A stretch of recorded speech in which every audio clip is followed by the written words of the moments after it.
Le soleil se lève à l'Orient et se couche à l'Occident. Cette disposition naturelle serait aléatoirement à la base du marasme économique et même politique dans lequel la plupart des pays africains restent englués. Mais en République démocratique du Congo, où tout se met, l'espoir est permis grâce à un peuple valeureux qui n'hésite pas à bousculer les forces humaines chaque fois que l'occasion le lui permet.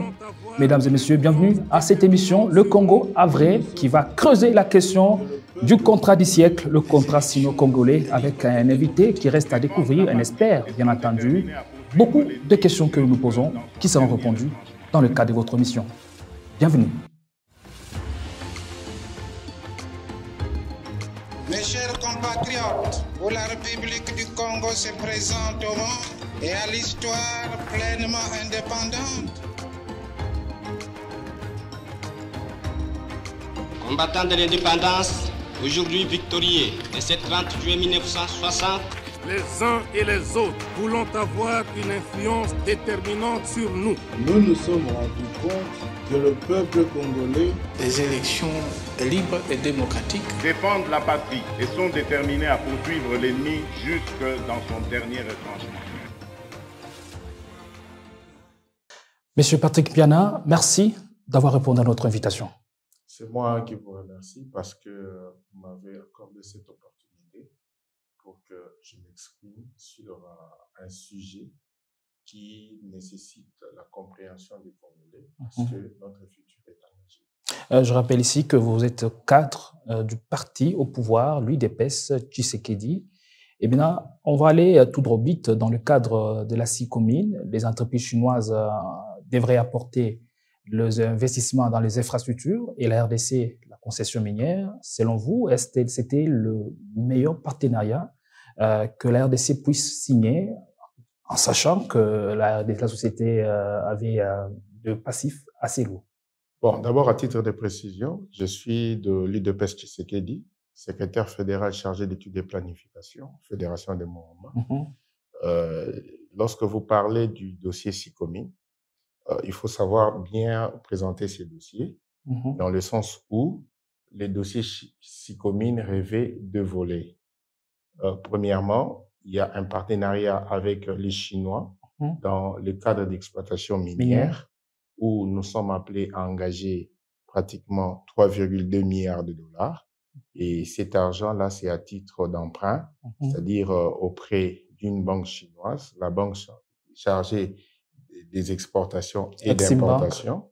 C'est une banque qui appartient à 100% à l'État chinois. Donc, c'est pour dire que lorsqu'on parle de groupe d'entreprises chinoises, donc il faut en background voir qu'il s'agit de l'État chinois parce que Exim Bank, China, engage la Chine. Et dans les seconds volets, c'était le volet infrastructure. Et ces volets-là, au départ, étaient évalués à 6 milliards, mais avec le mécontentement des bailleurs de fonds traditionnels, le Fonds monétaire international et la Banque mondiale, ces montants a été rabattu à 3 milliards, ce qui fait un total de 6,2 milliards que nous, la RDC et la partie chinoise, nous sommes obligés, on était obligés de prendre des engagements vis-à-vis d'Exim Bank. Donc, ces contrats-là, tels que vous avez posés, moi, j'ai dit que c'est l'escroquerie du siècle, où la RDC a été roulée dans la farine. On a été escroqués et il faut qu'il y ait des palliatifs et des correctifs par rapport à ça. Parce que si, au regard de ces contrats, allez-y comprendre qu'au départ, si on essaye de présenter le capital qui a été projeté, vous verrez que le capital est de 100 millions de dollars. Et dans les 100 millions de dollars, nous qui détiennent les carrés miniers, on a une participation de 32%, alors que les Chinois sont à 68%. Et le capital total n'est que de 100 millions, alors que si au regard du montant qui doit être mis en place pour l'exploitation et la construction des infrastructures de 6 milliards 200, donc le rapport entre le fonds propre de la joint venture et le montant des emprunts, vous voyez que le ratio en termes de ratio d'endettement par rapport aux fonds propres, vous voyez qu'on a été roulé. On va prendre une série de quelques questions, bien entendu, avant de prendre quelques tableaux qui nous seront affichés. Pourquoi autant d'années que la République du Congo a mis, soit près de 15 ans, pour que maintenant la lumière soit faite sur ce qui ressemble pratiquement à un pillage de ressources congolaises, des ressources minières et aussi des efforts énergie engagés par la République du Congo. Est-ce aujourd'hui dire que le patron de l'Inspection générale des finances, Jules Alingeti, a présenté au monde un travail exhaustif? Le travail n'est pas exhaustif parce que si on entre dans le fond du travail, vous verrez qu'il y a encore à recadrer. Il y a encore à recadrer.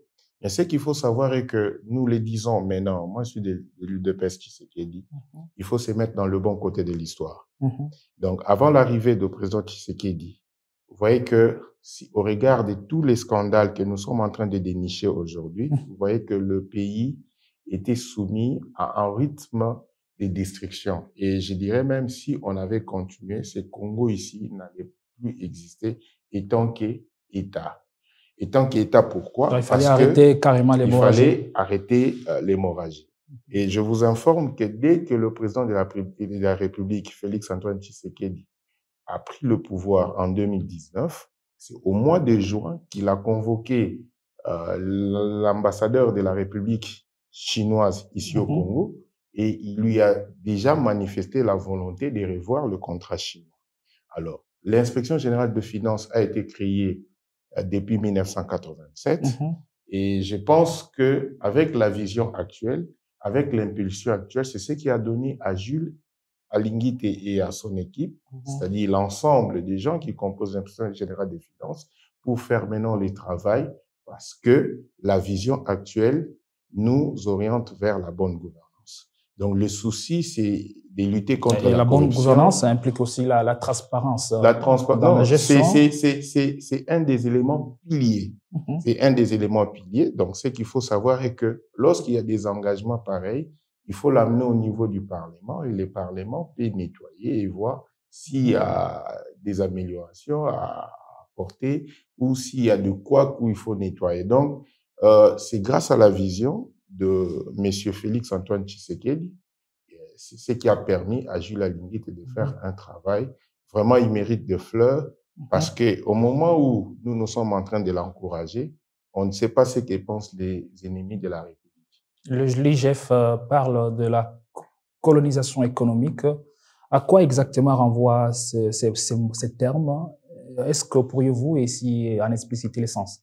Bon, comprenez que nous sommes dans un partenariat. Dans le partenariat, il y a un groupe d'entreprises chinoises qui vient dealer où on signe un contrat SICOMIN en présence de deux entreprises congolaises. Et ces deux entreprises congolaises qui apportent quoi? Qui apportent un gisement de plus de 90 milliards de dollars. Et lorsqu'on regarde maintenant le capital de ces partenariats, nous sommes déjà minoritaires parce qu'on a 32%, les autres ont 68%.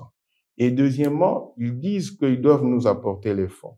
Et en nous apportant le fonds, ce n'est que Exim Bank China, qui est une banque à 100% appartenant à l'État chinois, qui nous amène les fonds.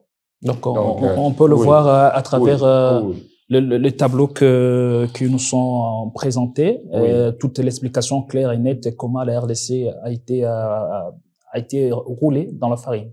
Effectivement, si on regarde ces tableaux, si on doit présenter la présentation des faits, vous verrez que le capital est de 100 millions.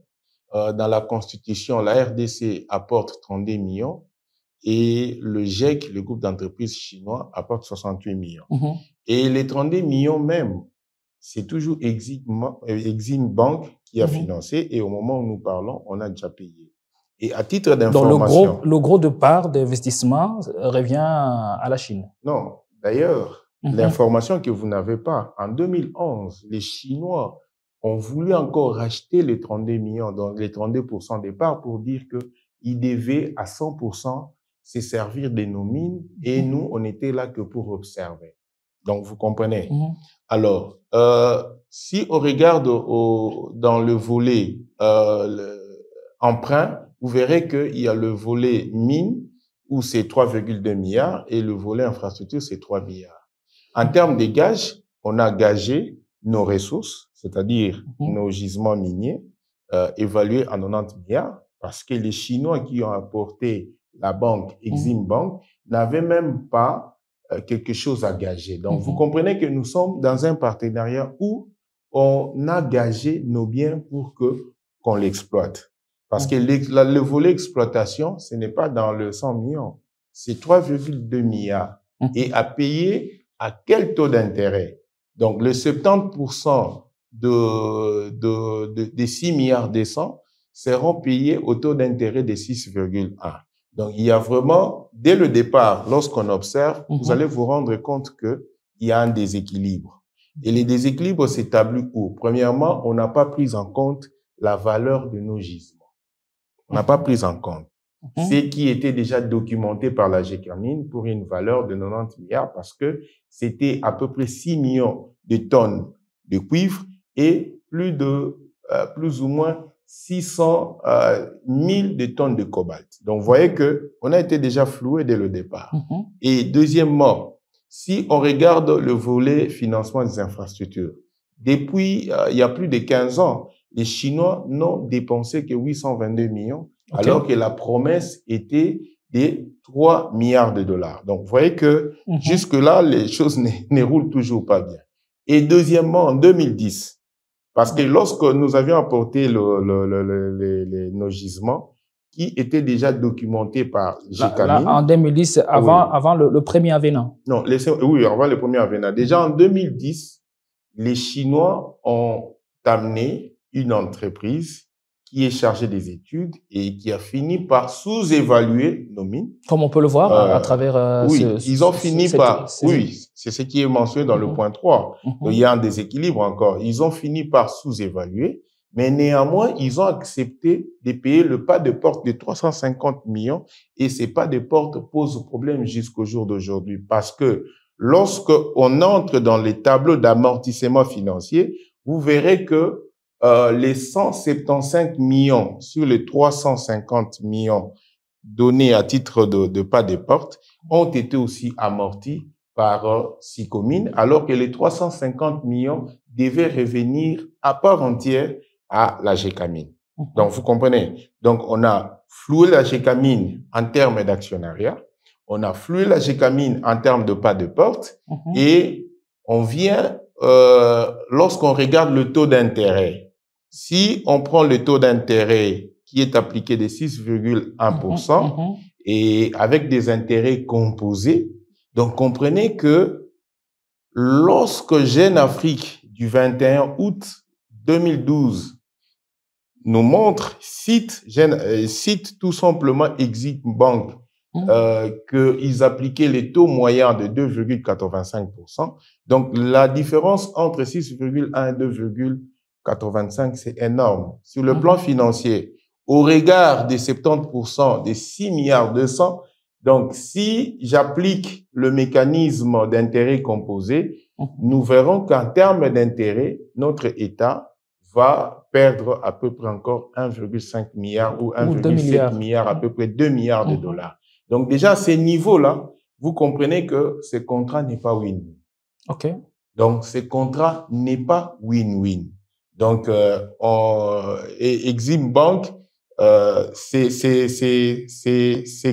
crédits ont une maturité de 10 à 20 ans et pratiquement, c'est ce qu'on a dans ces contrats chinois avec un délai de grâce de 3 à 7 ans. Le délai de grâce, c'est lorsque vous êtes en difficulté des paiements et en ce moment-là, on négocie après un jugement un délai de grâce pour vous permettre de payer une dette. Au regard de toutes ces applications, nous sommes en droit de dire ici que la GECAMINE est au seuil de la faillite, carrément. Bon, parler de la faillite, ça c'est une autre leçon. Mais ici, la GECAMINE a été flouée parce que la GECAMINE n'a pas que ça comme gisement. Il y a par exemple le site de Desiwa, ça appartient à la GECAMINE. Il y a Tekefungu, mais ça appartient à la GECAMINE. Donc, il y a beaucoup d'histoires que possède la GECAMINE, mais moi, je pense que l'Assemblée nationale devra s'impliquer pour essayer de voir accompagner l'IGF, parce qu'il n'y a pas que l'IGF qui fait le contrôle. Il y a la Cour des comptes et il y a aussi le contrôle parlementaire. Donc, il y a trois types de contrôles. Il y a le contrôle administratif, il y a le contrôle juridictionnel et il y a le contrôle parlementaire. Et l'IGF fait partie du contrôle administratif. Mais la particularité, parce qu'il y a plusieurs contrôles administratifs, la particularité de l'IGF est que toutes les matières qui s'intéressent aux finances publiques, l'IGF est là. Donc, vous voyez que l'IGF est composé des juristes et des économistes, des gens qui sont chevronnés. Les uns savent interpréter les différentes lois et les autres savent manipuler les chiffres sur le plan. On prend le deuxième tableau, on va aller de manière chronologique.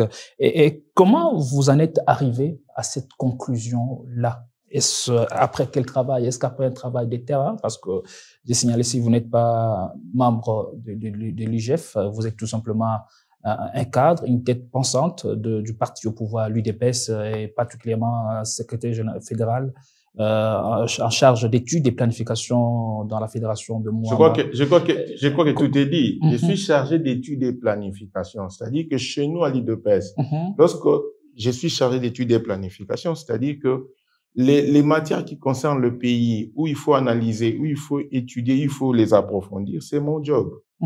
C'est lui qui est chargé de budget aussi. Comme chargé d'études et planification, n'est-ce pas au sein du parti, et le travail ou encore votre fonction vous permet aussi d'être sur le terrain? Le travail que nous faisons, c'est parce que demain, nous sommes censés gérer la République dans le cadre de responsabilités qui reviendra à l'Union pour la démocratie et le progrès social. Donc, comme ce sont mes responsabilités, je suis obligé d'accompagner d'abord la fédération, d'accompagner le parti. Mais s'il y a des questions dans ce sens-là, pourquoi pas aujourd'hui un cadre de l'UDPS vient pour expliquer à la population, pour que la population comprenne. Vous voulez nous dire ici que les données ici collectées, vous les avez les données ici affichées, vous les avez collectées sur le terrain? Effectivement, sur le terrain, et à part ça, la plus grande banque de données qui existe, c'est l'Internet. Et à part ça, il y a des structures qui ont travaillé sur ces dossiers.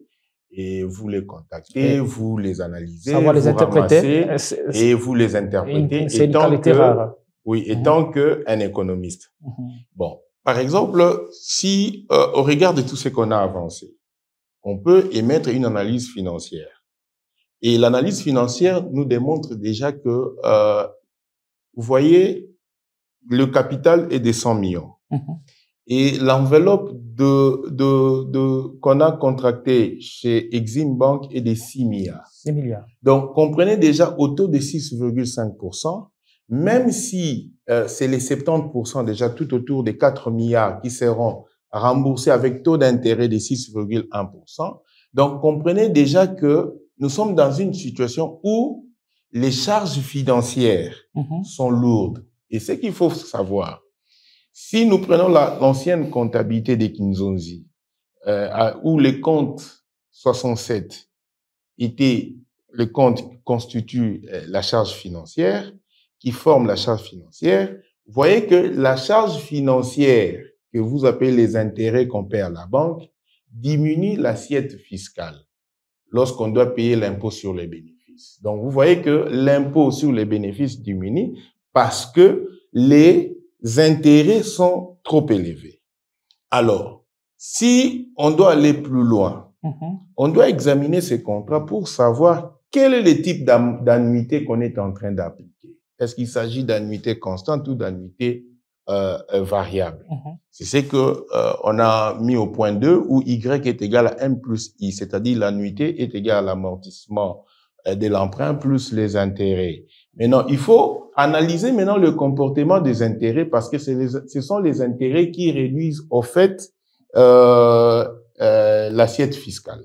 Or, nous, la République démocratique du Congo, lorsqu'il y a des entreprises qui viennent chez nous, c'est au niveau de la fiscalité, de la parafiscalité que l'État est censé se retrouver. Bon, bien que l'État aussi est actionnaire dans cette joint venture, mais comprenez déjà dès le départ, au lieu d'alimenter notre État, nous sommes en train d'alimenter Exim Bank. Exim Bank, une banque qui a été créée en 1994 par l'État chinois suite aux réserves d'échange.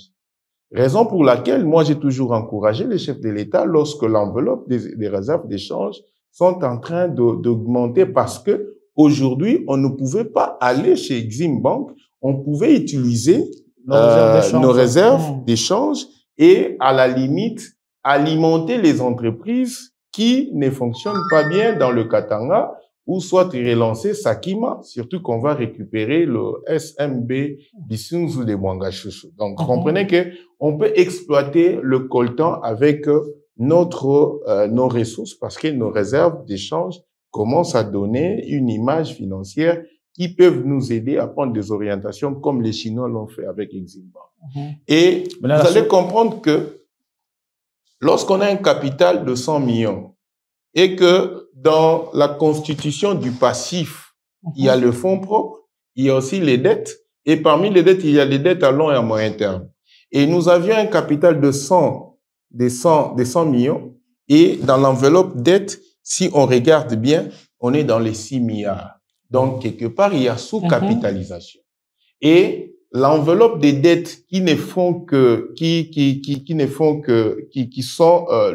est vraiment exorbitant à la hauteur de 6,2 milliards. Donc, en termes d'intérêts composés, vous voyez que nous allons tout simplement, même si après avoir lavé l'avenant 3 ou l'avenant 4, signé dans ces partenariats. On peut d'ailleurs voir les avenants qui sont venus juste après, le premier avenant et le deuxième avenant. Je crois que la grosse erreur réside à quel niveau? Non, là, ce n'est même pas le problème. C'est au niveau de l'avenant 4 où il y aura un problème. Parce que lorsqu'on a signé ces contrats... Au niveau de l'avenant 1 et 2, il n'y a pas eu de problème. Là, il n'y a pas de problème. C'est lorsqu'on a signé ces contrats pratiquement en 2007-2008 et la mine a commencé à fonctionner en 2014. Et en 2015, c'était vraiment la bonne production. Et c'est pendant cette période-là qu'on a parlé d'abord de l'avenant 3 pour analyser comment on doit passer... La régie peut nous aider à nous l'illustrer? Oui, l'avenant 3 et l'avenant 4. Donc, je pense que là aussi, il faut que les Congolais comprennent. Là, c'est l'avenant 2. Bon, là, on ne parle pas de l'avenant 3 et 4, mais on continue l'analyse financière. C'est ce qui est important. C'est ce qui est d'abord important. Alors, remarquez que lorsqu'il y a gonflement des charges financières, en termes d'intérêt, qu'est-ce qui se passe? Il y a sous-capitalisation des SICOMIN, parce qu'on minimise l'apport de fonds propres pour maximiser le poids de l'emprunt. Et qui gagne ici? C'est Exim Bank qui gagne. De tout ce qu'on produit... L'État congolais jusqu'à preuve du contraire est perdant. Non, mais c'est Exim Bank qui gagne. La coopération est censée être win-win. Mais cette coopération n'est pas win-win parce que tout ce qu'on produit, en fait, c'est ça la logique de paradis fiscaux, en fait. Qu'est-ce qui se passe? Il y a une entreprise de télécommunications que je ne cite pas le nom, qui travaille dans le système des revolving. Les revolving, c'est quoi? Vous êtes dans un système d'endettement où il n'y a que effet boule de neige. C'est-à-dire, cette entreprise-là, tout ce qu'elle fait comme recette ici, ça prend la route, une orientation, et tout ce qu'elle engage comme dépense ne vient que de l'île Maurice, parce que l'île Maurice fait partie des paradis fiscaux. Donc, vous comprenez. Et la Chine est classée comme 20e État parmi les paradis fiscaux. Il n'y a pas que les îles Vierges britanniques, il y a aussi la Chine. Donc, lorsque nous payons les intérêts, automatiquement, qu'est-ce qui se passe? Exim Bank fait des bénéfices, mais lesquels bénéfices ne seront pas taxés, surtout que la fiscalité chinoise, pour des cas pareils, la fiscalité est pratiquement nulle. Et chez nous, ils ont négocié, lorsqu'on verra les avenants, ils ont négocié les avenants sous pression, parce qu'en 2013, ils ne voulaient pas mettre de moyens pour faire fonctionner, au fait, le partenariat. Donc... Là, on continue avec la lecture financière, l'analyse financière. Et on doit continuer parce que c'est important. Alors, qu'est-ce qui se passe? Donc, vous allez vous rendre compte qu'au taux de 6,1%, il s'agit de quelle opération? Il s'agit d'un rapatriement des bénéfices. Et vous ici, le bénéfice est minoré. Là, c'est le taux qui a été Oui. appliqué, C'est le taux, 6,1%. oui, c'est le taux. Vous pouvez demander à tous ces gens-là, ils vous diront que le taux qui est appliqué, c'est 6,1% sur une quotité de 70% du montant mis en jeu. Donc, c'est-à-dire sur les 6 milliards, il faut envisager à peu près 4 milliards parce que les 2 autres milliards seront remboursés sans pour autant qu'on paye. Alors, on est vraiment en face d'une situation de sous-capitalisation. C'est-à-dire, si on prend le ratio dette et fonds propres, vous savez, la dette envisagée de combien est de 6,2 milliards. Ouais. Et le fonds propre ici, c'est 100 millions. Donc, le ratio ici est de 62, alors que dans la norme, le ratio dette et fonds propres doit être tout autour de 1 et 3. Mais on est à 62, c'est pire. En analysant tout simplement ces ratios, c'est pire, un ratio à 2 chiffres. Alors que la norme parle de 1 à 3. Donc, vous voyez déjà que si on essaye d'analyser sur le plan financier ces contrats, vous allez comprendre ce que dit Jules Alignité. Et lorsque les gens viennent parler, donner une orientation politique à ces dossiers, vous savez, aujourd'hui, je venais de la direction de paye au ministère de budget. Je n'ai trouvé personne. Parce que ces gens-là ont été cités dans 2 ou 3 enveloppes salariales avec un seul numéro matricule ou soit avoir des numéros matricules des gens qui sont décédés et consorts. Et là, j'ai trouvé personne. Parce que j'avais un dossier concernant mon défunt grand frère qui était comptable public à titre des dépenses liées aux dépenses d'enterrement et consorts. Mais je n'ai trouvé personne. Là aussi, on va dire que c'est politisé. Non, il faut reconnaître si c'est politisé, c'est parce qu'il y a une vision de cette République que le chef de l'État, Félix-Antoine Tshisekedi, a mise en place. Et cette vision voudrait assez qu'on se débarrasse de méthodes qui ne sont pas bonnes. Alors, qu'est-ce qui se passe maintenant? Les Chinois, lorsqu'ils sont venus, ils ont utilisé une fonction d'optimisation fiscale. Les économistes savent. Comment il y a optimisation? C'est-à-dire, chez nous, il n'y aura pas vraiment paiement d'impôts parce que les intérêts sont trop élevés. Donc, le compte 67, un compte relatif aux charges financières, va augmenter au-delà même des autres charges, ce qui va diminuer l'assiette fiscale en termes d'impôts sur le bénéfice et le trésor public n'aura rien comme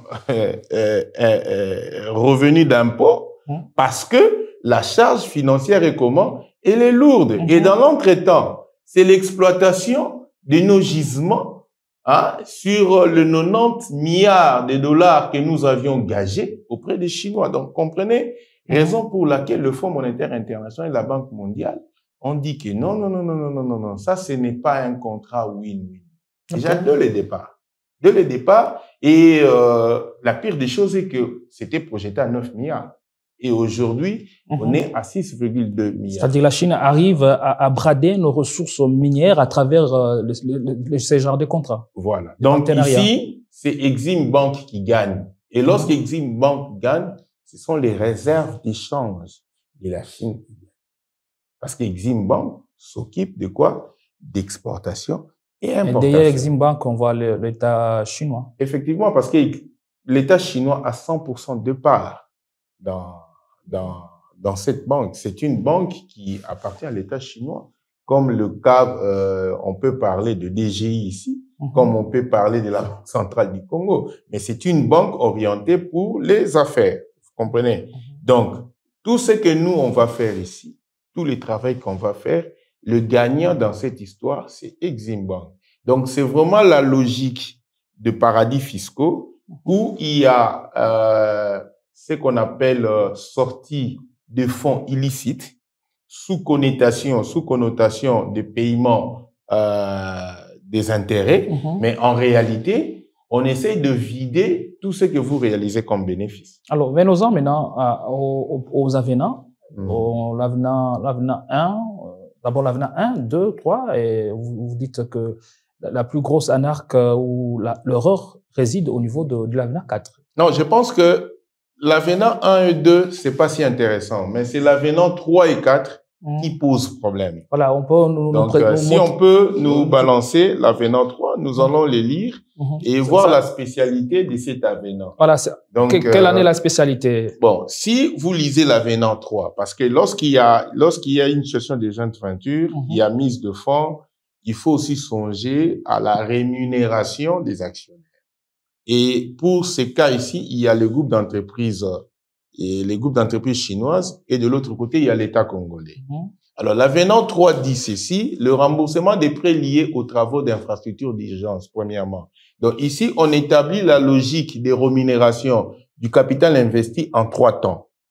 Alors, vous savez qu'en 2010, on devait fêter le cinquantenaire de l'indépendance de la RDC. Il y a eu des travaux qu'on a fait. C'est ce qu'on appelle les travaux d'infrastructure d'urgence. Il fallait d'abord rembourser ça, premièrement. Et deuxièmement, procéder au remboursement du reste de prêts d'infrastructure, c'est-à-dire infrastructure et mines.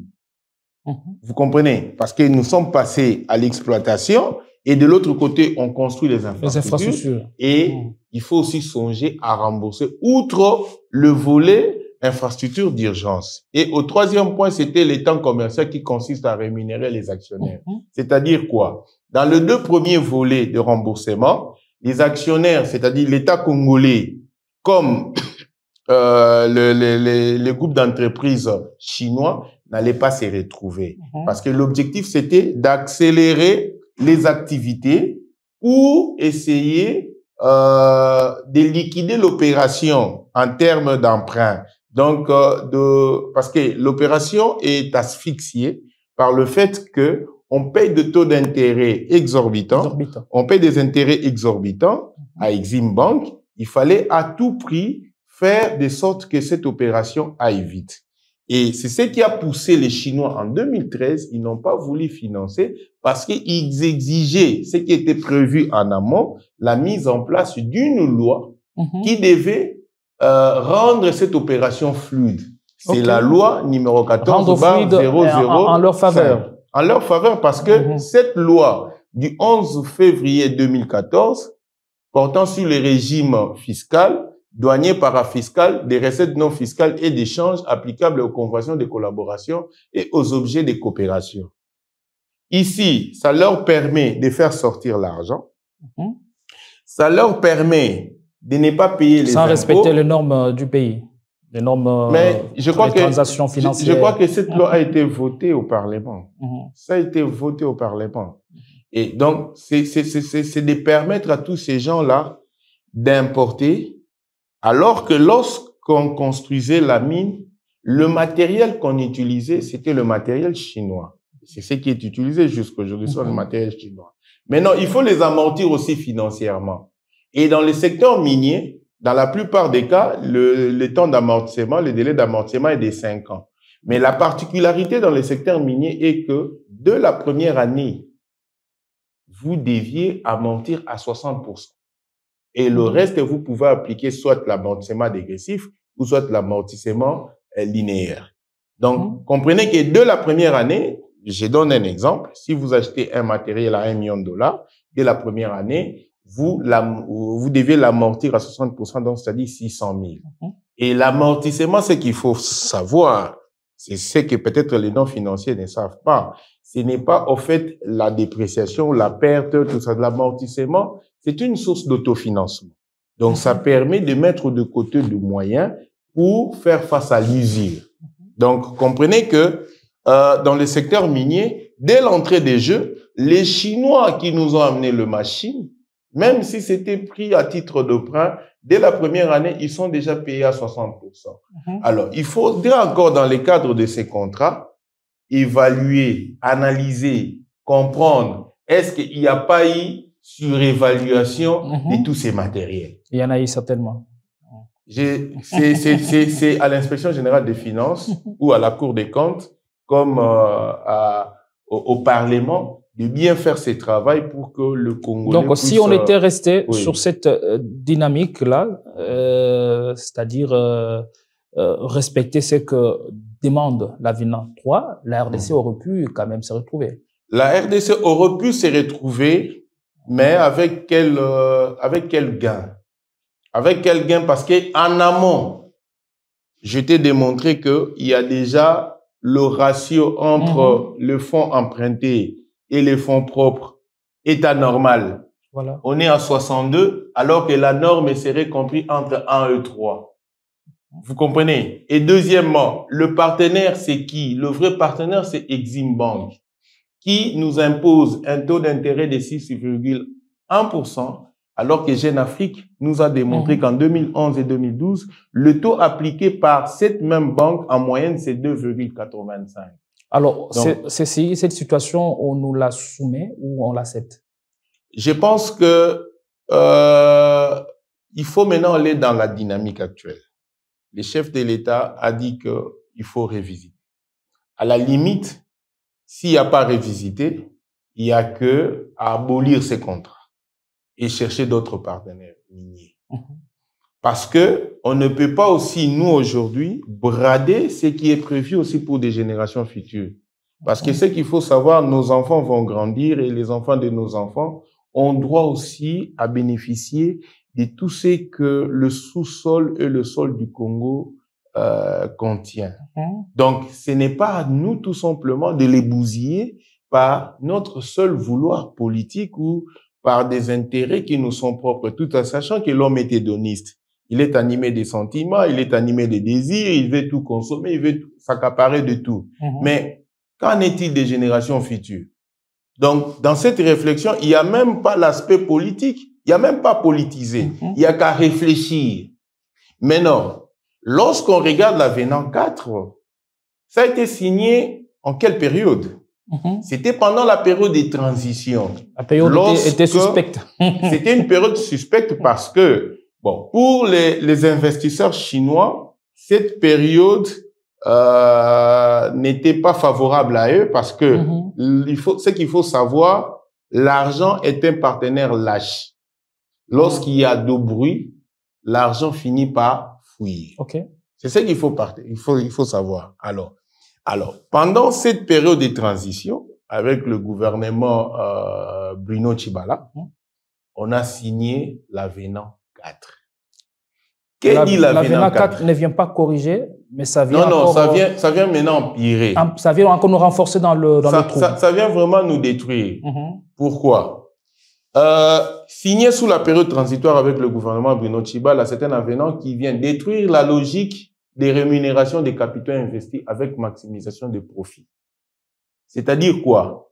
Ici, on se bat à se débarrasser de la situation de l'endettement parce que au troisième point, on doit se faire rémunérer. On doit rémunérer les actionnaires. Parce que dans les deux premiers points, que ce soit les Chinois, les groupes d'entreprises chinoises, et que ce soit la partie congolaise, il n'y a pas à gagner.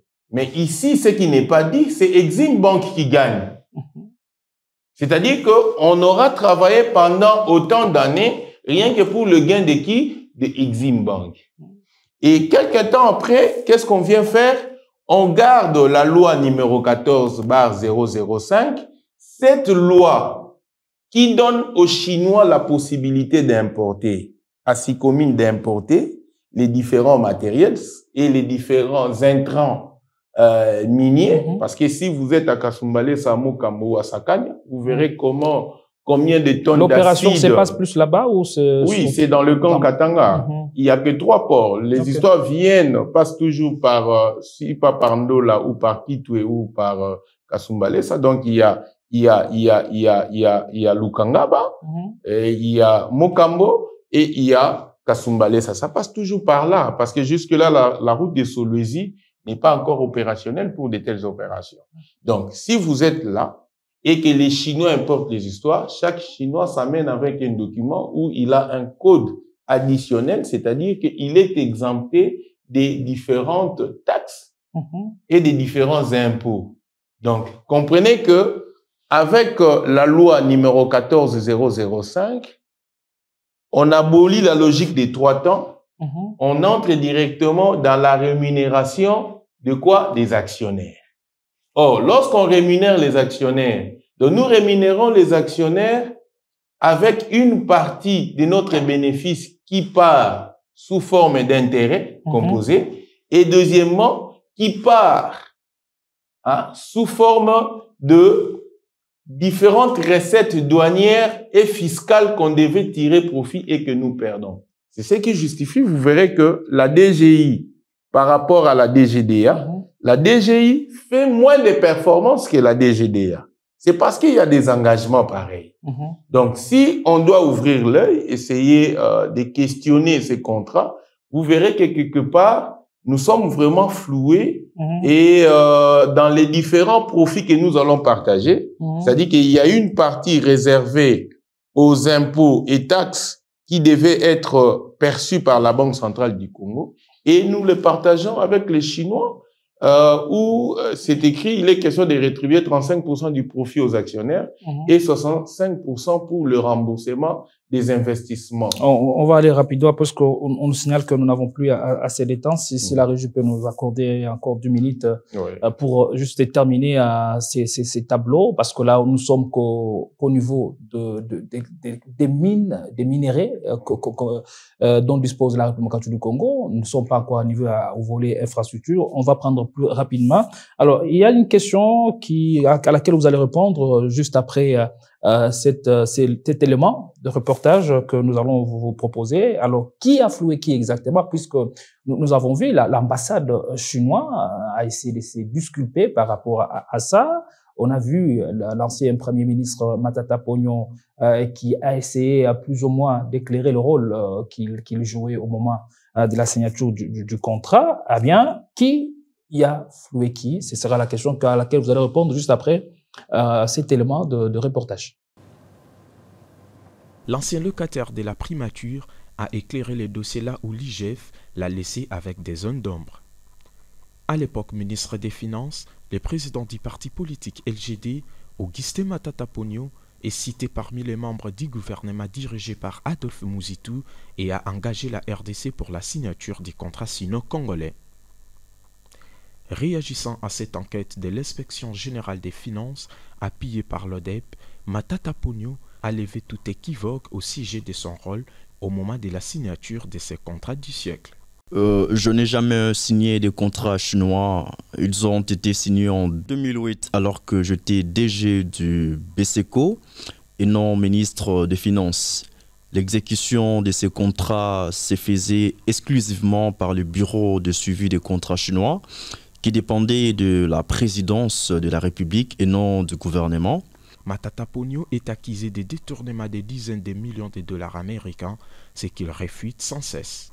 Alors que l'on s'y attendait les mois, ces nouveaux dossiers risquent d'éclabousser ces challengers de Félix Tshisekedi à quelques mois de l'élection présidentielle prévue en fin d'année par la CENI. Rappelons par ailleurs que le contrat sino-congolais a été signé dans un contexte particulier pour changer les conditions de vie de la population grâce aux infrastructures adéquates. Malheureusement, ce sera un leurre pour le peuple congolais. Voilà, vous avez suivi l'élément. Qu'est-ce que vous en dites? Bon, je pense que la particularité de nous, de moi personnellement, membre de l'UDPS, c'est de dire ce que je sais et ce qui est vrai. Vous savez, lorsque M. Matata est arrivé à la primature, d'abord, ce qu'il faut savoir, il n'a pas été signateur étant que Premier ministre de ces contrats. Et deuxièmement, lorsqu'il a eu la primature... Ce qu'il a dit là-bas, ce qu'il a dit est vrai. Il me semble être vrai parce que Matata Ponyo, lorsqu'il a eu la primature, il a pu analyser ses contrats et vous vous souvenez à l'époque, il y a eu contradiction de propos entre Matata Ponyo et M. Moïse Kanga. Donc je pense que la personne qui est la mieux placée pour expliquer ce qui s'est passé, c'est M. Moïse Kanga. Ce n'est même pas M. Matata. Parce que le contrat, en termes formels, ce contrat était rattaché à la primature. Mais... De façon formelle. De façon formelle. Mais lorsque on entre maintenant dans l'exécution du contrat, c'était beaucoup plus la présence de la République, pour ne pas citer le sénateur à vie comme étant un des responsables de ce qui nous est arrivé. Donc, je pense que c'est M. Moïse Kanga qui était le patron de la cellule de coordination de ce projet qui peut facilement éclairer l'opinion et dire ce qui s'est passé et à la limite se justifier devant les instances judiciaires si cela s'avérait être important.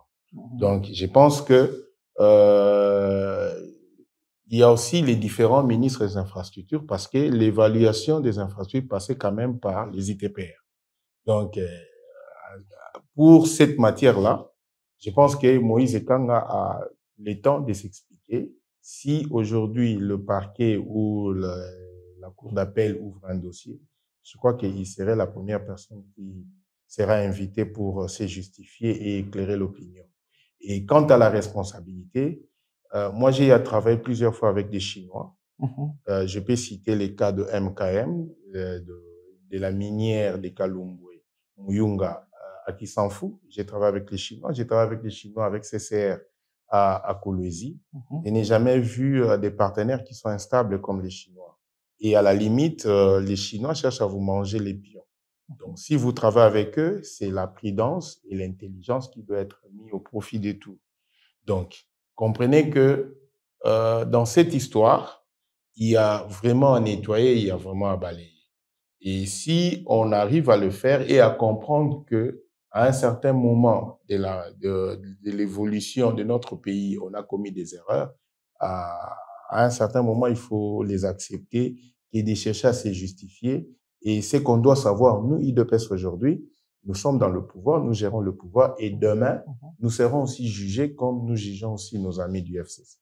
Donc, nous pouvons conclure que la Chine nous a menés à dessein sur ce terrain, en complicité avec le dirigeant de l'époque. Plus précisément, là, on serait en train de citer l'ancien chef de l'État, Joseph Kabila, et le coordonnateur. Bon, il n'a jamais été membre de l'exécutif, l'ancien président. Vous dites dans la pratique, dans la pratique, on a parlé rattaché à la présidence. Il était rattaché à la présidence. Je crois que Matata l'a confirmé. Je pense que c'est à eux de se justifier et la coordination était sous la responsabilité de M. Moïse Ekanga. Donc, c'est à lui de se justifier et d'éclairer la population parce que, au regard de l'analyse financière de ce projet, la République a été flouée. On peut prendre en dernière minute l'aspect, le volet infrastructure et voir à quelle hauteur ou à quel niveau la RDC. Moi, je souhaiterais d'ailleurs. On termine par là, peut-être. Moi, je souhaiterais, dans l'infrastructure, on parle beaucoup plus de psycho-hydro. Psycho-hydro, voilà. Psycho-hydro, je pense que c'est mieux parce que là, les Congolais vont encore comprendre. C'est-à-dire, dans le cadre de ces projets, il fallait construire la barrage qu'on appelle la barrage de Boussanga, qui devait produire 240 mégawatts et ces 240 mégawatts devaient être utilisés 170 mégawatts pour la production minière et 70% devaient être utilisés pour la population. Donc, vous allez comprendre que la situation actuelle de ces projets de psycho-hydro nous présente un partenariat où Sycomine a 75% des parts, Congo Management à 15%, Gécamine à 7% et la SNEL à 3%. Et vous savez que dans Sycomine, le Congo a 32%. 32% et les Chinois ont 68%. Et dans les 32%, Gécamine à 20% et Simco à 12%. Sont là les deux entreprises congolaises engagées dans cette histoire. Alors, si on essaie de résumer la situation par État, c'est vraiment une situation déséquilibrée parce que la Chine a 51%, la RDC à 34%, et ce qui est l'anarque encore, l'escroquerie, c'est la création et l'existence de Congo Management qui a 15%, et c'est Congo Management. Une entreprise fictive, comme une entreprise fictive qui n'existait pas, qui n'est même pas un service public, même pas une entreprise publique, mais qui est censée gérer les intérêts de la République démocratique du Congo en présence de la SNEL ou des Gécamines. Alors, pourquoi Gécamine? Parce que le site de Boussanga, c'est un site qui est usufruitier de la Gécamine. C'est un site que Gécamine a hérité depuis l'Union minière du Haut-Katanga. Et puis, la SNEL, c'est la SNEL qui fait, au fait, le transport électrique. Et puis, si on doit équilibrer la situation, vous verrez que même si on essaye d'éliminer Congo Management dans la situation actuelle, vous verrez que les Chinois auront 51%, alors que nous aurons 49%. D'où c'est une situation qui est malhonnête. Vous savez pourquoi? Parce que dans le fonds que devait injecter Sicomine, 50% devait provenir dans le volet infrastructure. Donc, dans les 3 milliards, donc, on nous a encore escroqué. Donc, la situation réelle devait être le groupe d'entreprises chinoises devait avoir 34%, la SNEL 3%, GECAMINE à peu près 40% et Simco 23%. Et ce qui ferait que la Chine devait avoir 34% et la RDC 66%. Donc, devant pareille situation où l'investissement, l'argent sur les 600 millions, on a investi à la limite jusqu'au jour d'aujourd'hui, je ne sais pas si ça a évolué, c'était 548,75 millions de dollars. Donc, même dans ces contrats des Sico Hydro, qui est un projet soutiré des Sicomines, la République a été encore flouée. Pareil pour pareil pour le volet infrastructure. Donc, comprenez que il y a des fils de ce pays qui ne comprennent pas qu'il faut protéger la nation et qui ne comprennent pas qu'il faut se mettre dans le bon côté de l'histoire il me semble qu'il serait des pères et des mères. Pareil, dans le volet infrastructure, la RDC n'en gagne pas assez. Vous savez que Satan aussi était des pères et des mères. Là aussi, le constat est glacial. Alors, mais la question à savoir maintenant, c'est lui qui les chapeautait tout cela. Est-ce qu'il était de père et de mère aussi? Ça, c'est notre débat. Voilà. Là aussi, dans le volet infrastructure, je le disais, là aussi, le constat est glacial, qu'est matin de janvier, puisqu'il y a 15 projets éligibles contre seulement 28 non éligibles. Comment vous l'expliquez? Oui, c'est-à-dire que... En une minute, peut-être on pourra prendre... Oui, lorsqu'on parle d'un projet éligible, c'est le projet qui respecte les normes. C'est le projet qui est prescrit dans la logique de ce qui doit être fait. Alors, sur le 822 millions, il y a 540 millions de projets éligibles, ce qui représente 15 projets, alors que le 28 autres projets sont des projets qui n'ont pas d'essence. En principe, les Chinois, s'ils sont honnêtes, doivent tout simplement restituer l'argent pour lequel ils ont dépensé cet argent, parce que ces projets-là n'ont pas été mis dans la logique de ces contrats, lequel contrat concernait 90 milliards de réserves minières. Donc, ça, c'est le socle de nos réserves. Et pour être banalisé dans des projets qui ne nous intéressent pas. Comment faire comprendre maintenant au petit peuple, le grand public qui nous suit, que son pays a été pillé à ce point? Hormis la guerre d'agression qui nous fait écumer les richesses dans la partie orientale, il y a aussi cette guerre à travers des contrats qui ne profitent pas à la République démocratique du Congo. Comment faire comprendre à ces peuples-là en des termes simples? Oui, les petits peuples doivent comprendre ceci. Depuis le départ du maréchal Mobutu, le régime AFDEL, qui a pris fin en 2021 avec Ilunga Ilukamba, ce régime a mis en place un modèle de bradage et de chaos.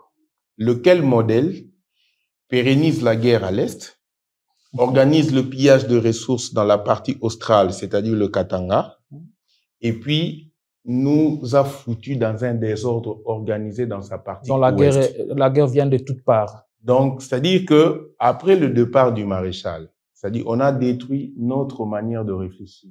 C'est ce qui justifie les comportements de ces gens-là qui sont allés signer de tels contrats, bien qu'ils étaient économistes de formation. Ils ont mis la science de côté. Ils ont mis la raison de côté et c'est ce qu'on doit éviter. Là, c'est votre responsabilité aujourd'hui d'engager la République démocratique du Congo et de remettre l'homme sur le droit chemin afin qu'il comprenne que le Congo est ce que nous avons de mieux et les pays auxquels nous identifions mieux. Alors, quelles sont les propositions? Je crois que c'est les discours qu'apprenait le président du MLC, Jean-Pierre Bemba, comme le président de l'UNC, M. Vital Kamerhe, dans la sortie officielle de l'Union sacrée, sans parler d'Augustin Kabouya. Donc, c'est pour dire votre chef.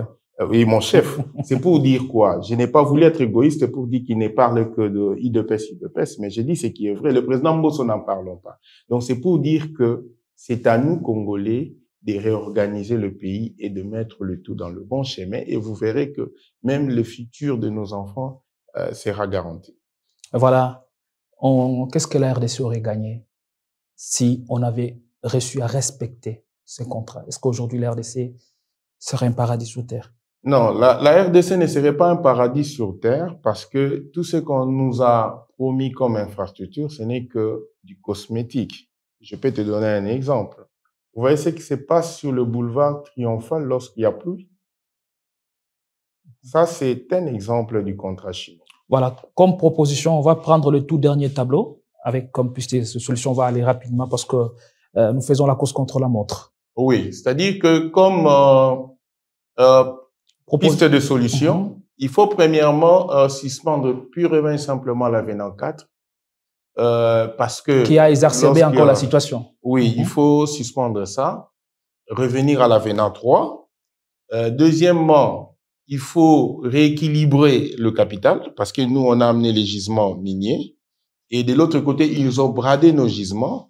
Déjà, ces capitales de 100 millions ne reflètent absolument rien par rapport aux gisements mis en jeu. Donc, il faudra c'est que le ratio entre le fonds emprunté et le fonds propre soit ramené dans la norme. Bon, comme le montant est exorbitant, un ratio de 62, c'est pas intéressant. Alors, il faut plafonner aussi les taux d'intérêt pour éviter à ce que le gros du travail soit rémunéré comme service financier et qui ne va qu'alimenter les réserves de Exim Bank. Et quatrièmement, le groupe d'entreprises chinois doivent payer à la GECAMIN les 350 millions pris comme engagement dans le cadre de pas de porte. Et le cinquième élément, il faut récomposer l'actionnariat. Donc, la logique de 68% contre 32%, ce n'est pas bien pour le Congo. Il faut reconsidérer. Il faut reconsidérer parce que je t'informe, dans les années 94-95, pour le même site, le président Mobutu mijotait déjà un partenariat avec des anglo-saxons où la RDC devait avoir 45% et les autres 55% pour le même site. Et aujourd'hui, on se retrouve devant une situation de 32 contre 68. Donc, c'est pour te dire que depuis l'arrivée de l'AFDEL, je te dis, l'Est, le centre, l'Ouest a été mis dans un régime de chaos et de bradage. Et il faudrait aussi chercher un bureau d'études neutres pour essayer d'évaluer les gisements. Parce que les études qui ont été faites par l'entreprise chinoise d'études a minoré nos gisements, alors qu'il y avait déjà, tout était déjà documenté par la GECAMIN. Donc, vous voyez que il y a du boulot à faire. Il y a du boulot à faire. Vous vous souvenez de M. Aubin Minako qui disait que si Shadari perd les élections, vous ne connaissez pas ce qui, en termes de conséquences, c'est que serait notre survie par rapport à la chute du régime Kabila. Alors, quelles leçons maintenant tirer ou quelles leçons le pouvoir en place et le régime du président Félix Tshisekedi essaie de tirer de tout ceci? Non, lorsqu'on dit qu'il faut mettre l'homme au centre du tout, il faut bien faire les choses. Il faut faire un bon casting, il faut avoir des gens qui sont en mesure de défendre le Congo et de comprendre le bien-être pour des générations futures. Parce que nous mourrons certes, mais quelle serait notre réponse devant le jugement divin? Parce que Dieu nous a dotés d'un pays riche, d'un pays prospère, mais jusqu'au jour d'aujourd'hui, on a du mal à le faire avancer. Bon, il y a, outre ça, il y a le projet sur les 145 territoires. Donc, il ne faut pas que demain, que les gens passent à la barre parce que ils ont mal géré ces projets. Vous comprenez? Donc, c'est-à-dire que l'homme doit regarder devant et comprendre les enjeux. Et les enjeux de quel pays? Un pays où nous sommes entourés de 9 voisins. Et qui en veulent à nos minéraux. Oui, qui peuvent être nos 9 ennemis un jour. Donc, c'est-à-dire, il faut se comporter comme l'État d'Israël. Voilà. Donc, la conscience doit être collective pour éviter de pareilles situations. Voilà, la RDC est entourée de 9 pays. Tous ces pays voisins ne veulent pas le développement de ce grand Congo. Eh bien, le Congo, malgré le coup qu'il reçoit, restera debout grâce à ses fils et filles, eh bien, déterminés à bousculer les forces du mal, déterminés à relever les défis du millénaire, bien entendu. Eh bien, c'est en réfléchissant, en proposant mieux et surtout en essayant de donner un autre angle, une autre trajectoire à ces pays. Et c'est ce dont nous avons besoin et c'est à cela que le pays va bien arriver. Mesdames et messieurs, cette émission, Le Congo en vrai, termine par ici. Merci, Monsieur Patrick Mpiana, d'avoir répondu à notre invitation. C'est moi qui vous remercie et je tiens tout simplement à saluer les gens qui nous suivent, particulièrement le secrétaire général de l'Union pour la démocratie et le progrès social, le président fédéral Mathieu Kassanda et ma petite famille. Merci beaucoup. Alors, je vous fixe rendez-vous prochainement avec la même dose de plaisir. Portez-vous bien et restez-nous fidèles. À tout à l'heure, mesdames. À tout à l'heure, messieurs. Mes chers compatriotes, où la République du Congo se présente au monde et à l'histoire pleinement indépendante. Combattants de l'indépendance, aujourd'hui victorieux, le 7-30 juillet 1960, les uns et les autres voulons avoir une influence déterminante sur nous. Nous nous sommes rendus compte que le peuple congolais, des élections libres et démocratiques, défendent la patrie et sont déterminés à poursuivre l'ennemi jusque dans son dernier retranchement.